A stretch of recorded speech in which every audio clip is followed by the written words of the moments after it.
புதன் நவகிரகங்களே மிகச்சிறிய நளினமான பசுமையான வேகமான நாகரிகமான கிரகம். புதன் வந்து வித்யாகாரகன், எல்லாருக்கும் புத்தியை கொடுக்கக்கூடியவர், படிப்பு கல்வி அறிவு கல்வியாலேயே உயர்ந்து பணம் சம்பாதிக்கக்கூடிய ஒரு பிராப்தத்தை கொடுக்கக்கூடியவர் புதன்.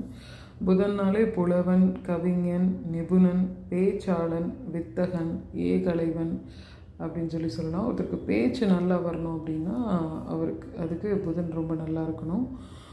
கம்யூனிகேஷனை சொல்லக்கூடியவர் வந்து புதன் தான். இது மீடியா துறையாக இருக்கலாம், பத்திரிகை துறை, டெலிகம்யூனிகேஷன் துறை, ஐடி ப்ரொஃபஷன், இது எல்லாத்தையுமே சொல்லக்கூடியது புதன் தான். நம்ம கையில் வச்சுருக்க செல்ஃபோன், லேப்டாப்பு, இந்த மாதிரி கம்யூனிகேஷன் டிவைசஸ் எல்லாத்தையும் குறிக்கக்கூடியவர். ரொம்ப சின்னதாக க்யூட்டாக இருக்கக்கூடிய நிறைய விஷயங்களை குறிக்கக்கூடியவர். இரட்டை வருமானத்தை தரக்கூடியவர். பச்சை நிறத்தை குறிக்கக்கூடியவர்.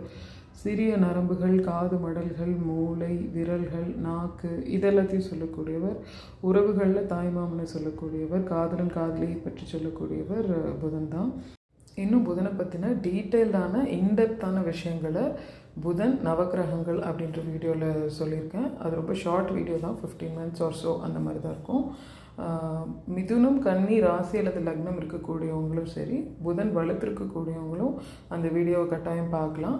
உங்களை பற்றி நீங்களே நிறைய விஷயங்களை தெரிஞ்சுக்கிறதுக்கு, ஃபன் ஃபேக்ட்ஸை தெரிஞ்சுக்கிறதுக்கான ஒரு வாய்ப்பாக இருக்கும். நன்றி.